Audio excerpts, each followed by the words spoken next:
live from Channels Television. Reporting tonight, Melinda Akilami.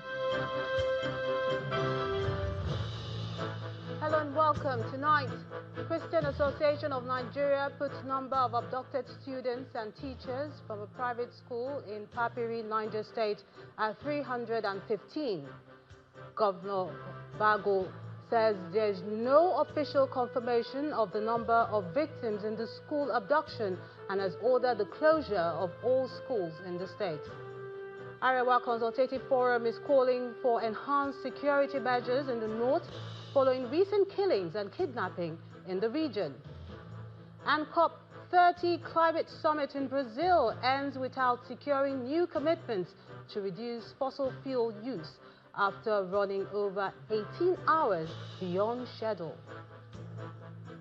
And on sports news tonight, Barcelona marks its triumph in homecoming to the newly built Camp Nou after 2.5 years away with a commanding 4-0 victory over Athletic Bilbao.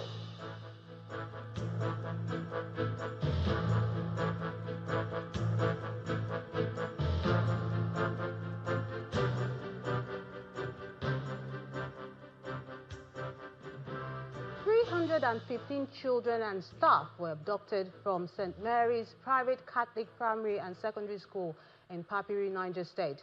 The state chairman of the Christian Association of Nigeria, Bishop Bulus Yohana, confirmed this to Channels Television after a statement issued by his spokesperson.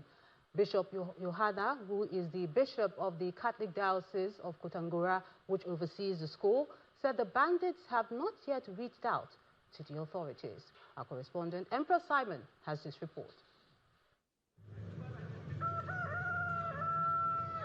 It's the day after the abduction of children and staff of the St. Mary's Private Catholic Primary and Secondary School, Papiri, in Aguara local government area of Niger State.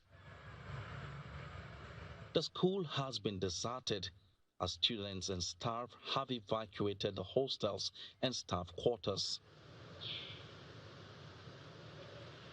However, the whereabouts of those abducted are still unknown. Parents, including Annatu, whose son is among those abducted, express agony.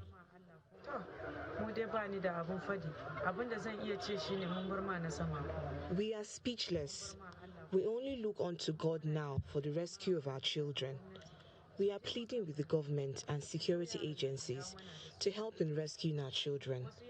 Some of the children were abducted without clothes on them. Some have not even eaten food. These are little children, some of whom are even under 5 years. Please, they should help us rescue them. According to the chairman of the Christian Association of Nigeria, Niger State Chapter, Bishop Bulus Yohana, who is also the bishop of the Catholic Diocese of Kontagora, under which jurisdiction the school operates, over 300 children and staff were abducted. No contact has been made with the gunmen. Yeah, we had the final figure. I'm sure it's already in we're also making our official statement again, just as we issued the other one. So the final figure is with the teachers is 315. Okay, Your Lordship. Yeah, the students 303, 12 teachers, 4 female, 8 male, making 12. So 303 plus 12, 315. No contact yet. In a statement issued by his media aide on Saturday, Bishop Yohana also debunked claims by the Niger State government that it issued a prior warning to the school management for the school to be closed down because of insecurity, describing it as a propaganda, an afterthought, and a way to shift blame. For now, the Niger State government and the police have both promised to ensure safe rescue of the victims. Some schools belonging to the federal and state governments in the state have also been shut over security threats. The latest mass school abduction is a thought to be recorded in Niger State since February 2021. Emperor Simon, Channels Television News. Meanwhile, the Niger State government has ordered the indefinite closure of all primary and secondary schools in the state. Governor Umaru Bago, who gave the order during a media briefing in Minna, the state capital, called on all security agencies and stakeholders to ensure the swift release of the school children. He noted that security agencies are currently doing a head count to ascertain the exact number of abductees. Today is to see how we can rescue these children and all those that have been kidnapped in that incident. As such, we are calling on all the security agencies, civil society organizations, organized labor, clerics, to please focus on the rescue of these children. Nigeria is the only country we have, and Niger State is our state. As such, we must continue as government to protect the lives and properties of our citizens. In this decision, the stakeholders today have decided to close all schools in Niger State. Private, primary and secondary schools, missionary schools, Islamic schools, Federal Government College Minna, all Federal Government colleges as already enumerated by Federal Government of Nigeria. And if there are other schools that are in vulnerable areas, the state government will also close them down. All schools in Niger North will also be closed completely until further notice. So we have declared Christmas holiday for all primary and secondary schools in Niger State. Happy Christmas. Honestly, these figures are not official. We have just been seeing a lot of numbers in the media, but the Department of State Service, the Nigerian Police, and other security agencies are already doing the head count, and by the end of today, we should have an official figure. The escalating national security crisis also took center stage in Lagos as the Senate convened a zonal security summit for the Southwest, led by Senator Tokunbo Abiru, representing Lagos East Senatorial District. Top government officials, security chiefs, traditional rulers, and regional stakeholders issued a call for a paradigm shift in the security approach, pushing for state policing, advanced technology, and local solutions. Our correspondent Chris Alems has this report. The need to mitigate the issues of insecurity and prevent its full-blown incursion to the Southwest prompts this meeting at the instance of the Senate Had a Committee on Security. The Zonal Security Meeting attracts relevant security agencies including the military, the police, NSCDC, FRSC, Customs, Immigration, all from the Southwest region. The convener of the meeting lays down the essence, which include putting up proactive measures against rising insecurity. The rise in banditry, kidnapping, violent crimes across our states is deeply troubling, and the disturbing spread of armed groups such as the reported Lakurawa incursion into parts of Kwara and Kogi underscores the urgent need for proactive measures. Expatiating on the task at hand, the Alara of Ilara Kingdom reels out some of the issues fueling insecurity and possible solutions, which include synergy amongst all the security operatives. The customs, the immigration, the DSS, as well as other security agencies needs to work in collaboration to ensure that our porous borders are not porous as they are now. Former Governor of Ogun State, Senator Gbenga Daniel, espouses the need to check migration to the Southwest region, while Senator Jimo Ibrahim, sponsor of the bill establishing the summit, says the approach to insecurity should be non-conventional. The migration was towards Lagos more than any other location. But in recent times, statistically, Ogun State is taking in a lot of these migrations, which effectively means that in terms of infrastructure, if we are to be able to tackle the kind of challenges that we have, we need to improve our infrastructure. You don't need aggression You don't need to be exchanging bullets. No, no. Even if America comes here and you add to Nigerian military, it is difficult to eradicate Boko Haram. What you need is the police. The police can do the job. This is what we call non-conventional war. And the approach should be non-conventional. For Gani Adams, the conversation about state policing requires significant attention. Opposition, the Lagos State Commissioner of Police disagrees with. The government should have their own state police too, to complement the effort of the local government security too, where the federal government, our police here in the federal agency should complement the effort of the state and local government police. The biggest country in this world is India and China, with the highest number of population. So if we are saying because of the population of Nigeria, they are into 1.5 billion, and they practice the same single policing system. We that are less than 300 million are on daily basis calling for state police. That is to tell you that the population of Nigeria is not the problem. We have to look inward and solve the problem. In his submission, the Lagos State Governor, represented by the Chief Executive Officer of the Lagos State Security Trust Fund, Ayodele Oguson, wants to see Amotekun transformed into a unified and a well-equipped body. I wholeheartedly support the creation of a monitoring and an evaluation framework that will complete with clear timelines, design responsibilities, and transparent reporting on the outcomes across the 6 states in the region. Various religious bodies, CSOs, who also contributed to the engagement, want to see issues of welfare packages for security operatives enhanced. Chris Elems, Channels Television News. All 18 local government chairmen in Cross River State have been asked to strengthen security, improve citizen welfare, and review the progress of the People First administration.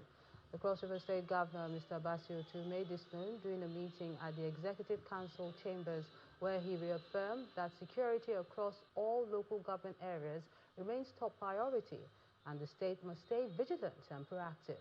He says security and welfare are crucial to ensure residents feel the impact of government, especially as the year comes to an end.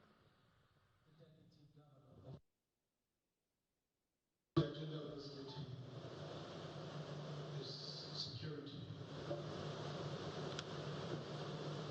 of our local government commissioners. Number 2 is the fact that we are coming to the end of the year. And there's need for every of our citizens to feel the impact of local government administration. I guess there will be an opportunity for matters arising. But this is actually the main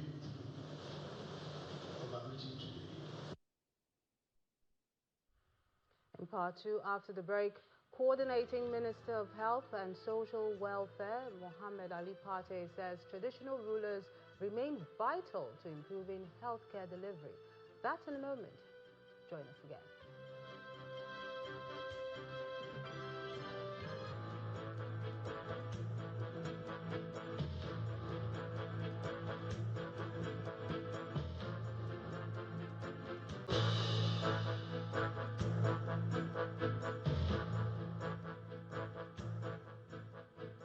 Welcome back. If you just joined us, you're watching the news at 10 on Channels Television, broadcasting live from Lagos.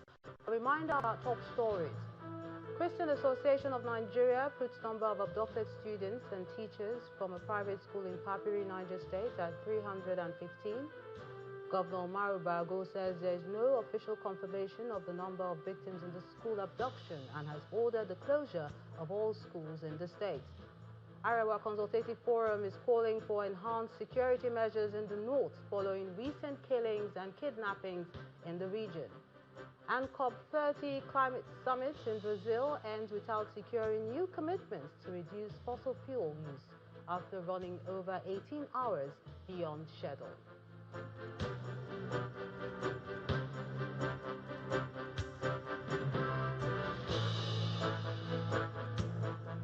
In the face of recent killings and kidnappings in the north, the Arewa Consultative Forum has marked its 25th anniversary with a renewed call for improved security across the region. The event, which was held in Kaduna State, brought together political leaders, elder statesmen, traditional rulers, and opinion leaders who expressed concern over the resurgence of insecurity in the north and its consequences to the development of the nation. The president, who was represented by the Speaker of the House of Representatives, Tajuddin Abbas, reaffirmed his administration's commitment and capacity to ensure banditry, terrorism, poverty, and other key drivers of insecurity affecting the north are addressed. The Arewa Consultative Forum, one of northern Nigeria's oldest socio-cultural organizations, gather key stakeholders from across the country in Kaduna to commemorate 25 years of advocacy for unity, peace, and regional development. The gathering comes at a time when northern region is facing renewed wave of killings and kidnappings by bandits and terrorists. The roll call of dignitaries include state governors, former governors, traditional rulers, serving and past National Assembly members, and federal cabinet members, whose presence here is to chart a new course for peace and development of the North. Since May 29, 2023, our administration has embraced a leadership approach rooted in inclusion, transparency, reconciliation, and citizen participation. These principles are rebuilding trust and deepening engagements across communities. The guest speaker delivers a detailed analysis of the security situation in northern Nigeria. The time has come to do a proper trend analysis of Arewa and the outcomes that we are seeing in terms of that movement is a negative one, and we must ensure we don't get there. Dignitaries present, including former Governor of Rivers State, Mr. Rotimi Amechi, highlight emerging security threats, the progress recorded, and the urgent need for coordinated action. While preaching unity in northern Nigeria, please let us also preach unity in the whole of Nigeria. The problem with Nigeria is injustice. The justice that is being served in Abuja must be served in the Igbo land, southeast, must also be served in the north, as well as the southwest and as well as the south-south. As our leaders, we know that with the vast resources, natural resources endowed by this country, especially in the part of this country, the northern Nigeria, we don't have any business with the poverty. Therefore, as leaders, we will work assiduously to transform agriculture in this region. The Oni of Ife emphasized the importance of unity and patriotism to overcome the present situation in the country. We have so many great things out of northern Nigeria that we should all focus on, other than the brand that we all talk about, security, security, security. The greatest country we all know in the world, United States of America, they have more security challenge than any country in the world.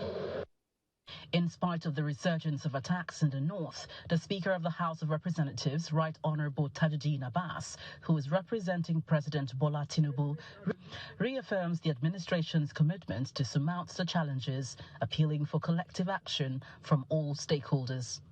Unless trust is rebuilt, security challenges will persist, economic stagnation will deepen, and educational deficits will widen.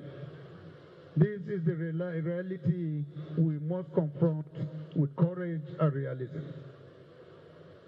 Nothing troubles me more gravely than the security crisis bedeviling Nigeria, especially northern Nigeria. Affliction in any part of the country is a setback for every part. The consensus here is that no meaningful progress can be achieved without securing lives and property. Stakeholders call on the federal government, state governments and security agencies to adopt modern strategies, invest in human capital development and work closely with local communities to tackle the root cause of insecurity in the north.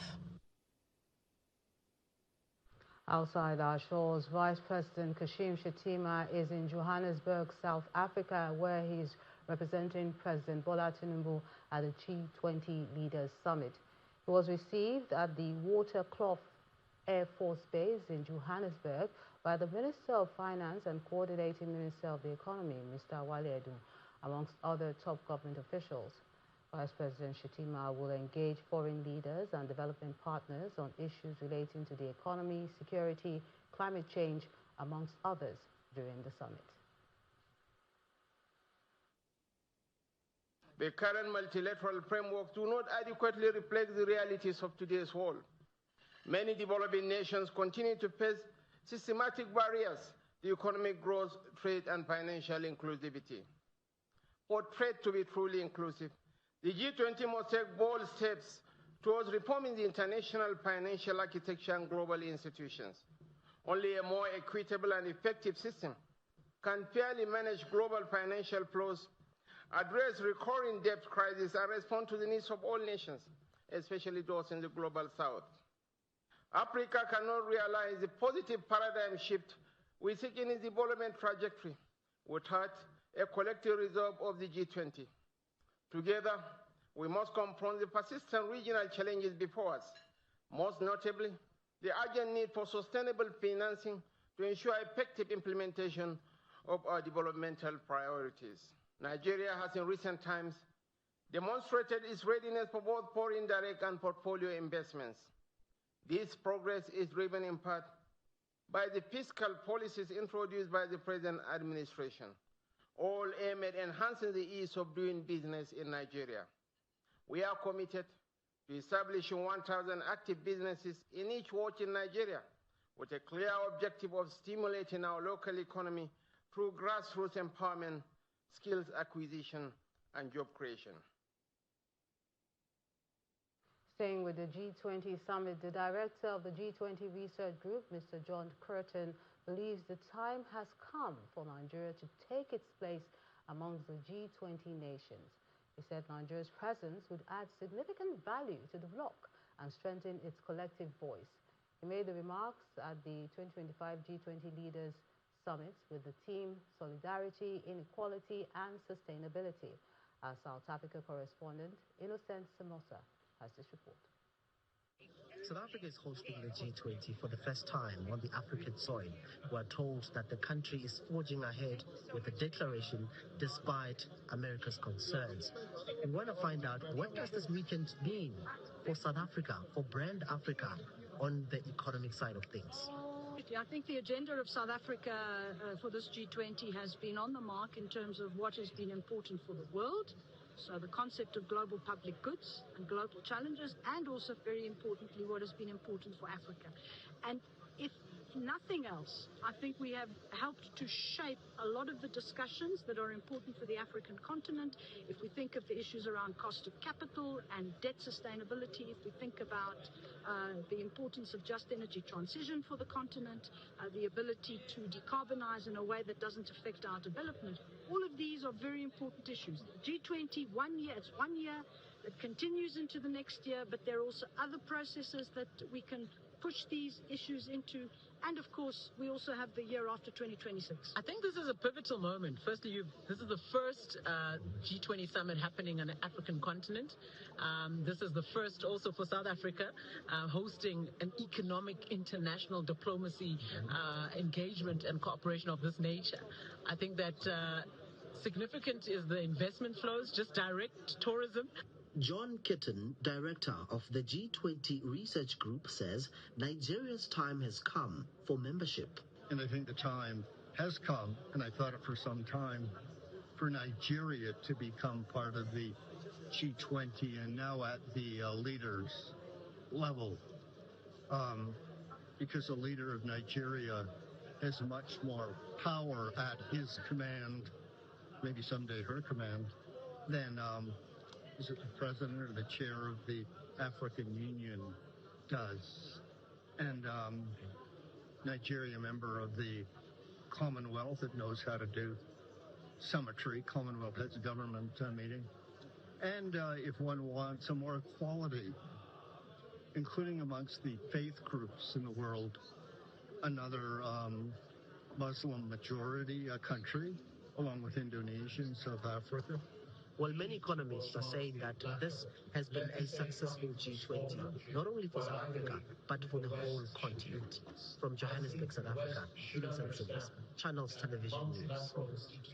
In Brazil, the COP30 climate summit failed to secure new pledges to cut fossil fuel emissions after running over time for more than 18 hours. The COP30 President Andrea Correa Adalago said he is aware some of the delegates had greater ambitions, as some countries say the deal falls far short of addressing key challenges. Our correspondent Ayola Kazim has been monitoring the event and now reports.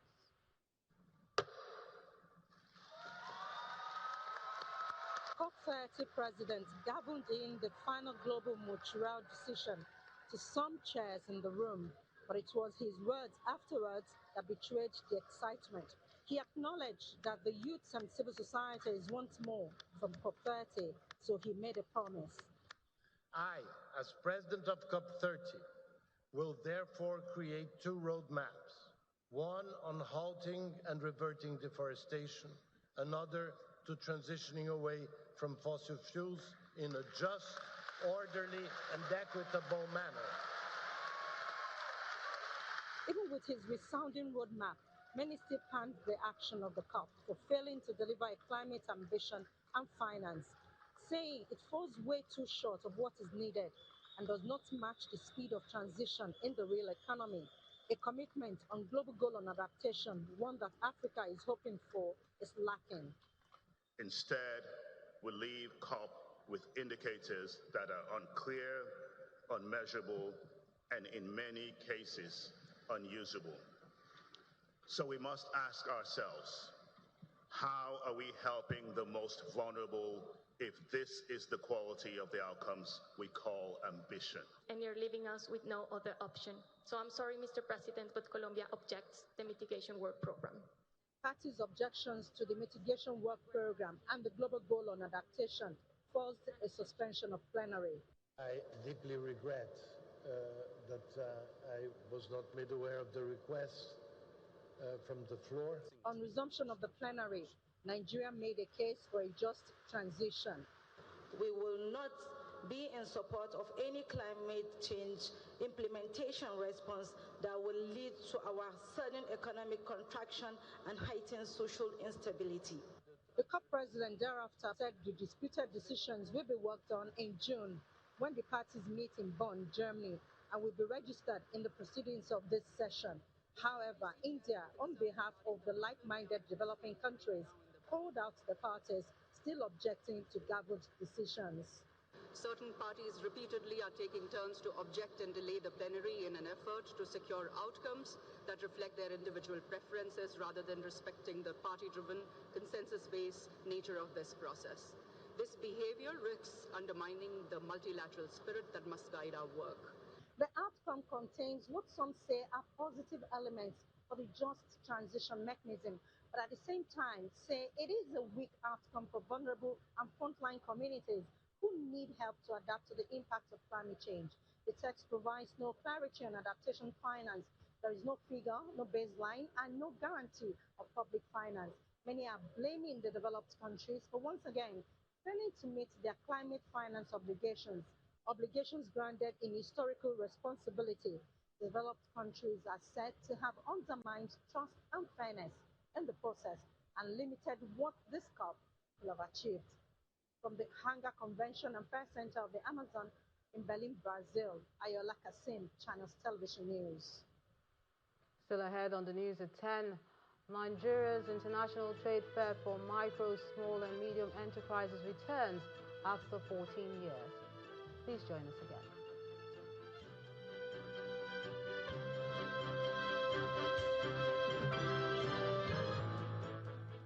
30th, Guinness turns the football passion all the way up, bringing the epic matchday viewing experience. 2 cities, 1 epic football experience, powered by the bold taste of Guinness, the official beer of the Premier League. Get ready for an unforgettable matchday viewing experience as top teams go head-to-head on the big screen. Guinness Matchday, November 30th at Owerri Landmark Event Center, and Abuja at Papi's Maestro, 103 Amadu Bello Way, Jahi Express. Drink responsibly, not for persons under 18.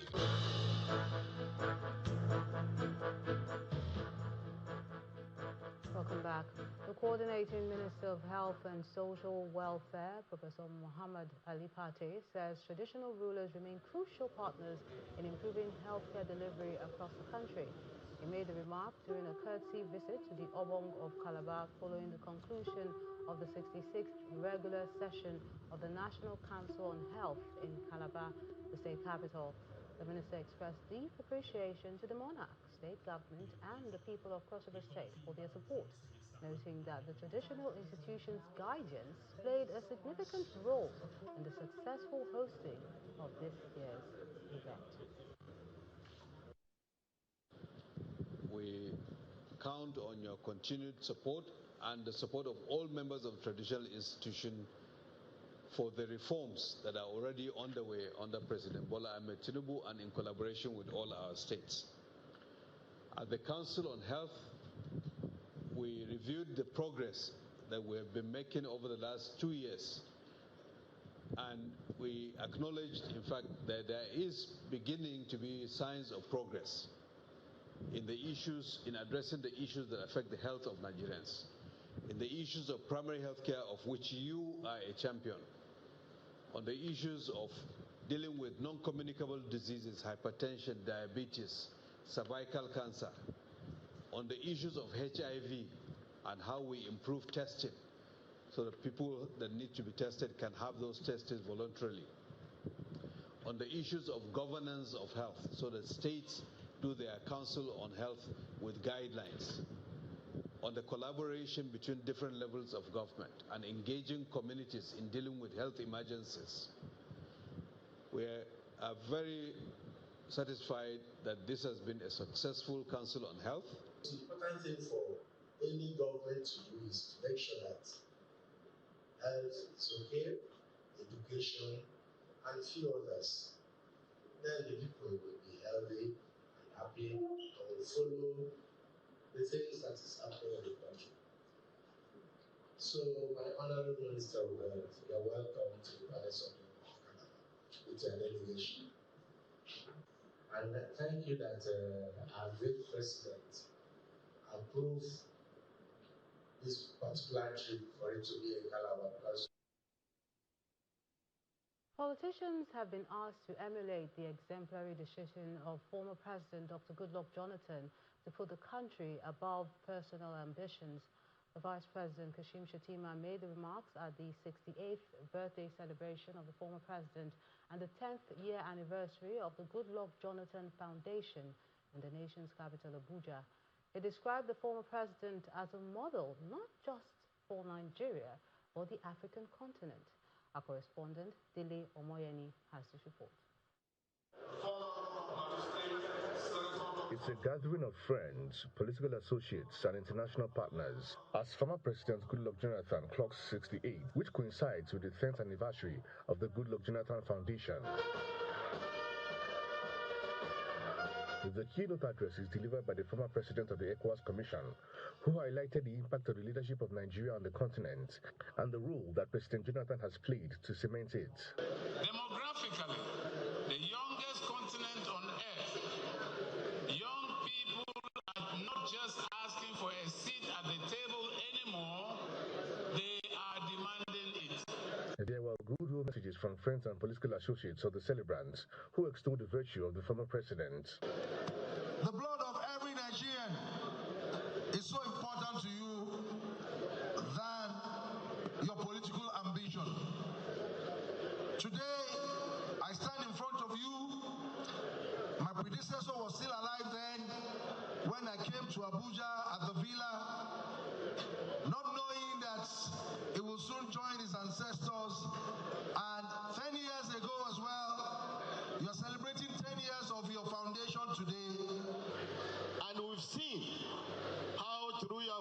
administration, sir, will be making intervention in the processes of peace building, consensus building, mediation between people who under normal circumstances will have been at war or at daggers drawn with each other. Representing President Bola Tinubu, the Vice President encourages politicians to emulate President Jonathan. Our democracy stands because of people like former President Goodluck Jonathan. People who believe that the Nigerian state is bigger than any individual. People who understand that the state is greater than all of us and must therefore be protected with courage, with restraint.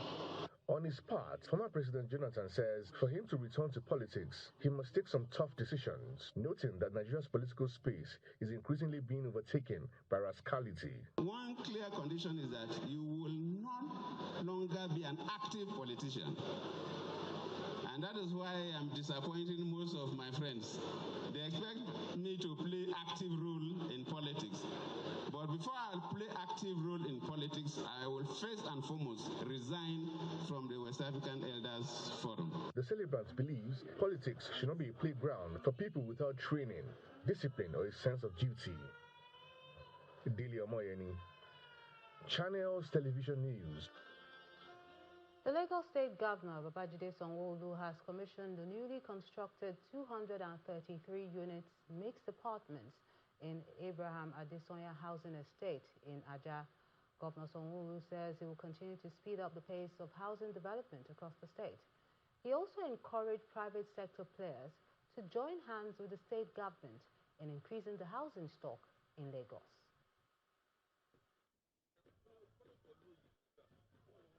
As part of plans to reduce the housing deficit in Lagos, another housing infrastructure has been delivered by the administration of Governor Babajide Sanwo-Olu in the Ajah area of Lagos. The 34 blocks of 233 units mixed-types apartment called Abraham Adesoya Estate Parcels A and B Ajah in Etiosa East Local Council Development Area is a public-private initiative facilitated by the Lagos State Ministry of Housing and its partners to ensure that affordable housing is available in every locality. The common goal is to provide affordable, secure, and sustainable housing for the people of Lagos State. These 233 mixed housing units, which comprise of blocks of apartments in 1, 2, 3 bedrooms, as well as terrace and semi-detached duplexes in 2, 3, and 4 bedrooms, are the result of careful planning, investment, and relentless pursuit of excellence. This collaboration is a national synergy. The project obviously is a joint venture between us and the state government. We're talking about over 230 units of housing developed. This is also our way of contributing to reducing the great housing deficit that exists in our dear nation. The representative of the people of Etiosa and State Assembly members in attendance applaud the governor for investing in housing projects and seek assistance in other areas.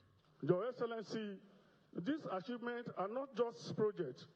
They are life-changing interventions that have improved living standards, enhanced business environment, and create a new opportunity for our people. Your Excellency, Saliu Obodo is very important and it will be useful for the benefit of our people. On this note, I would just want to pray for you that all good things of life will continue to be yours, and you will continue to reap the fruit of your labor. Governor Sanwo-Olu says he's determined to increase the stock of modern homes across the state. Over the last 6 years, I think we've modestly added almost 12,000 housing units in various forms into the housing stock of Lagos. We need to infuse both private sector investment and public sector funding to realize that we can work collaboratively and we can quickly deliver on all of these housing estates. With this additional housing estate, residents of Lagos now have access to more affordable apartments in a serene environment where all necessary amenities are available. The 2025 Nigeria International Trade Fair is open and will last until Sunday, November the 30th. At the opening ceremony, the Executive Director of the International Trade Fair Complex Management Board, Barrister Vera Danusa, said the team captures the renewed focus to restore the complex as a functional and nationally relevant center for business.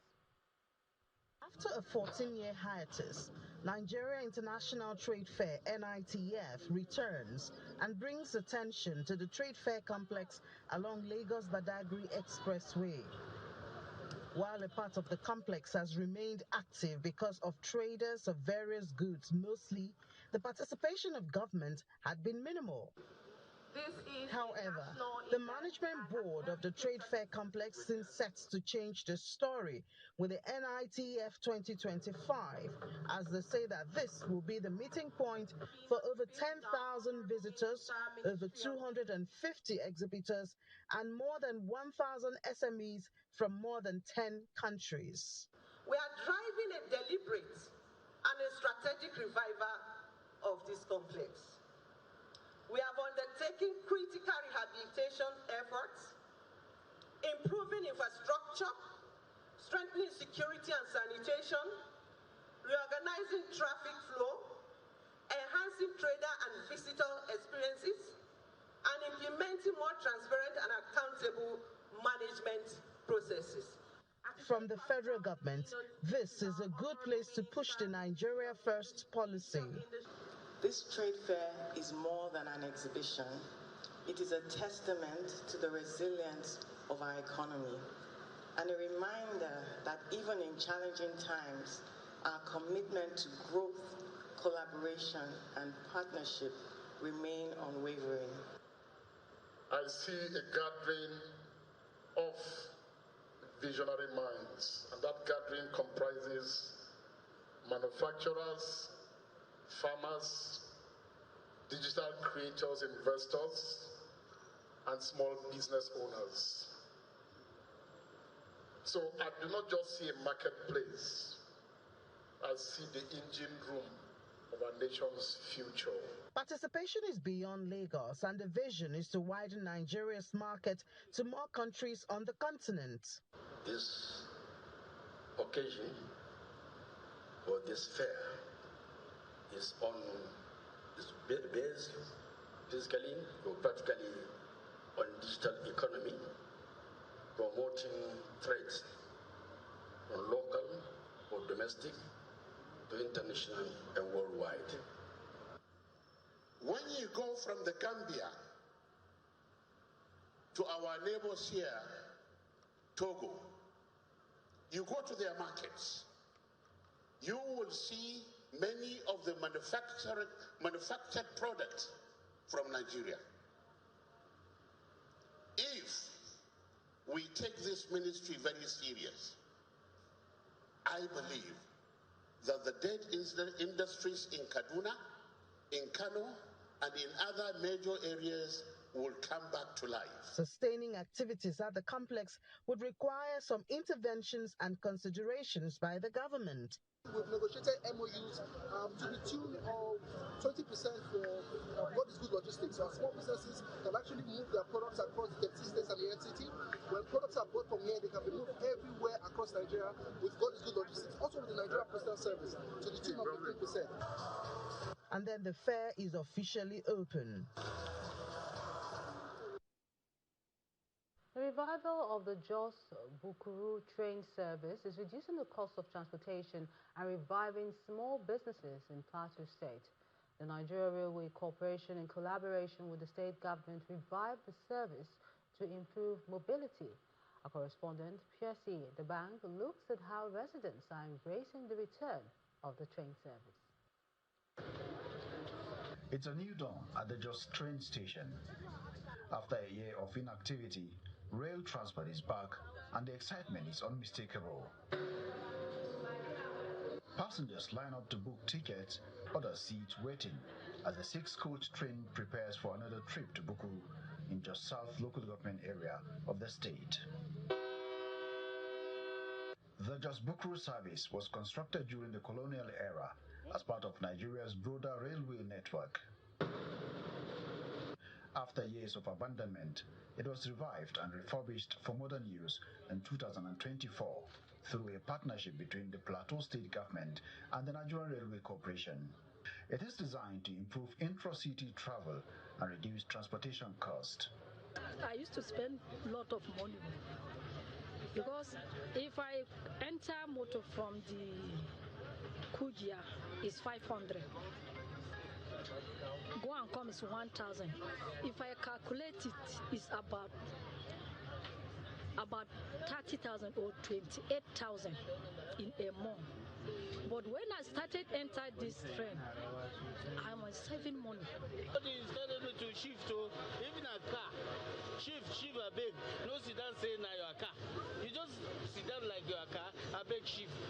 That's what no day. It's only by two people. You see, there's a space here.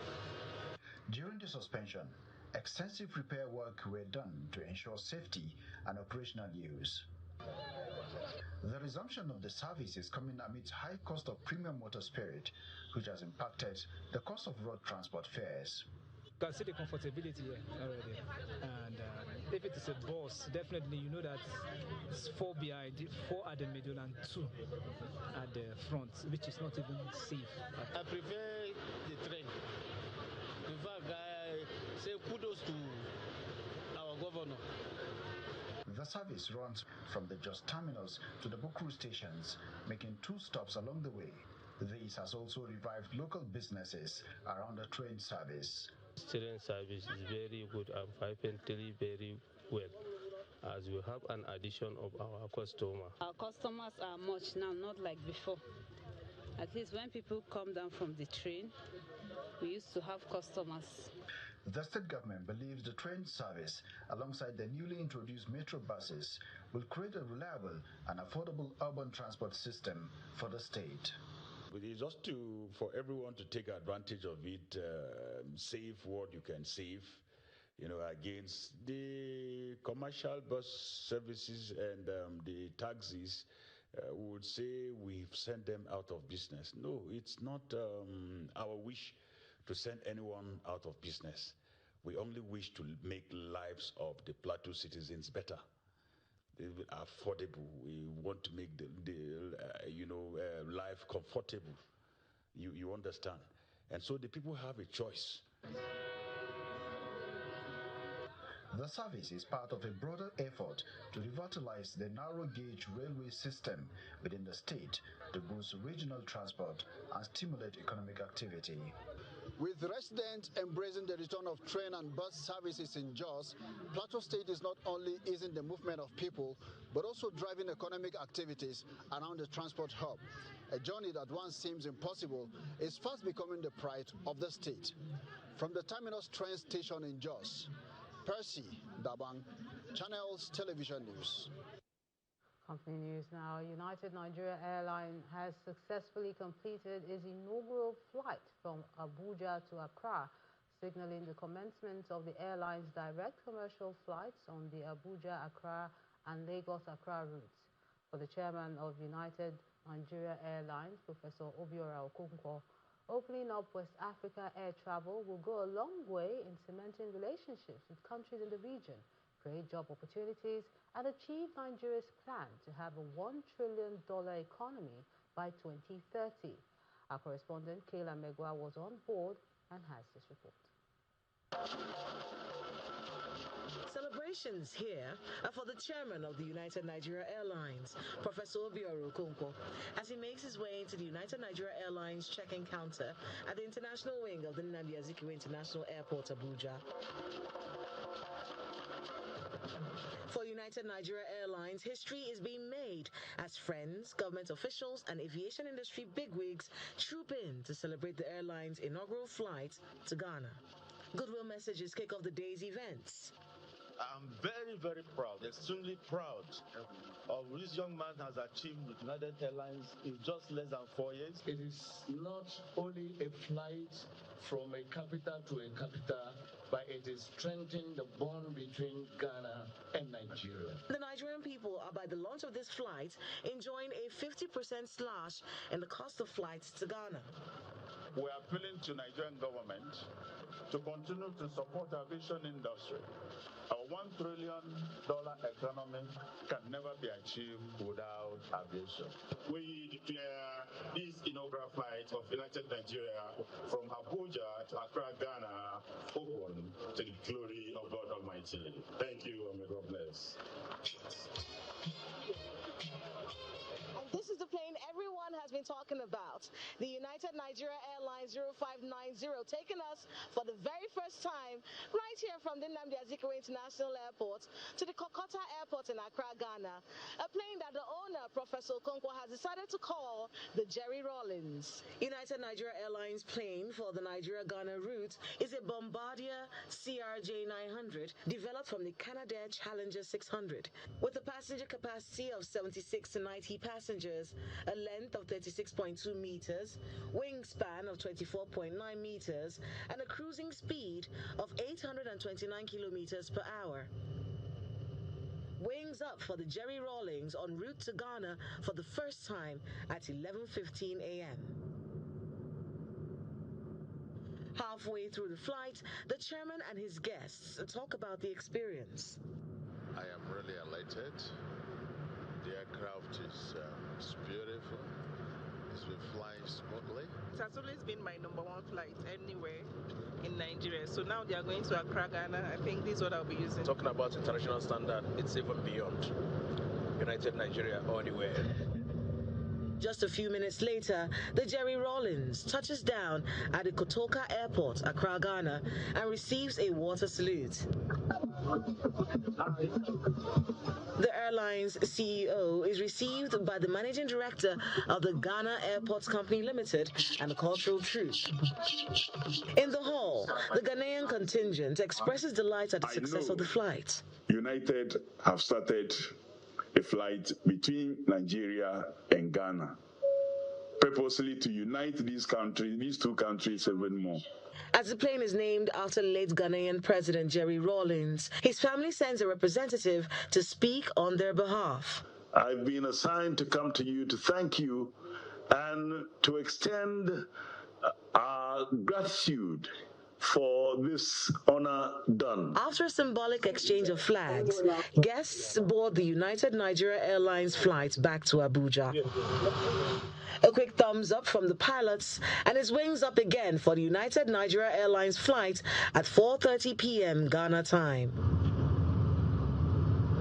6:30 p.m. Nigerian time, the Jerry Rawlings lands in Abuja, and as guests disembark at the Nnamdi Azikiwe International Airport, United Nigeria Airlines has made history with plans to include even more routes in Africa and put an end to the tedious nature of air travel on the African continent. From the Nnamdi Azikiwe International Airport in Abuja, Kayla Megwa, Channels Television News. Let's find out what's happening in the world of sports. Olumide Macaulay has the...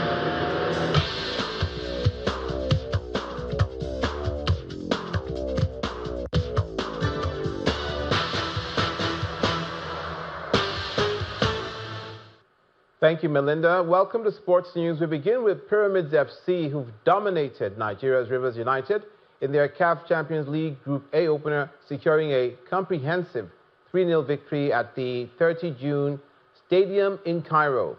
Rivers United found themselves quickly overwhelmed by the Egyptian hosts. The pivotal moment came early in the second half when Ahmed Atef struck a quick double, putting Pyramids firmly in control. Now, the midfielder cemented his outstanding performance by completing a hat-trick in the 72nd minute, sealing the 3-0 defeat for Rivers United and giving Pyramids a decisive start. In the other Group B games, Morocco's TS Berkane defeated Zambia Power Dynamos 3-0. Barcelona made a triumphant return to their rebuilt Camp Nou stadium following 2.5 years in exile, with a 4-0 win over Athletic Bilbao to go joint top of La Liga. The Spanish champions had planned to reopen their stadium a year ago, but construction delays and other setbacks meant they were forced to wait for their homecoming. Ferran Torres netted a brace after Robert Lewandowski scored. Ferm Lopez also struck in a comfortable win against Atletico, who had Ohen Sanchez sent off in the second half. Now to the English Premier League and the fixtures and the matches just played. Pedro Neto and Enzo Fernandez got on the score sheet as the Blues secured a comfortable 2-0 victory over Burnley at Turf Moor. Substitute Enes Unal struck a late equalizer as Bournemouth came back from 2 goals behind to earn a thrilling 2-0 draw with West Ham. Jack Hinchelwood scored on his return from injury as Brighton came from behind to beat Brentford 2-1 at the Amex Stadium and moved 5th on the league. Raul Jimenez scored a deserved late winner as Fulham beat Sunderland 1-0 and amidst driving rain at Craven Cottage. Liverpool's season of abject misery continued as they were beaten 3-0 with ease by a hugely impressive Nottingham Forest at Anfield. Crystal Palace powered into the top 4 as they condemned New Wolves boss Rob Edwards to a 2-0 defeat in his first game in charge, and in the last game of the day, Newcastle beat Manchester City 2-1. And that's it on Sports News. Melinda, back to you.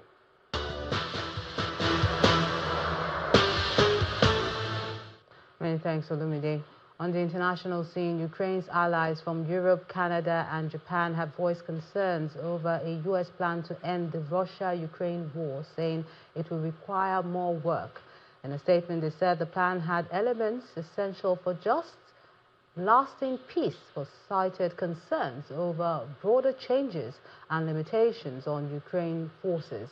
Security officials from the UK, France, Germany, US, and Ukraine will now meet in Geneva, Switzerland tomorrow for further talks. President Volodymyr Zelensky earlier warned that Ukraine faced one of the most difficult moments in history. And the main news again. The Christian Association of Nigeria has put the number of abducted students and teachers from a private school in Papiri, Niger State at 315. Governor Umaru Bargo, however, says there's no official confirmation of the number of victims in the school abduction and has ordered the closure of all schools in the state. That's the news at 10 tonight. I'm Melinda Akinlami. On behalf of the team, good night.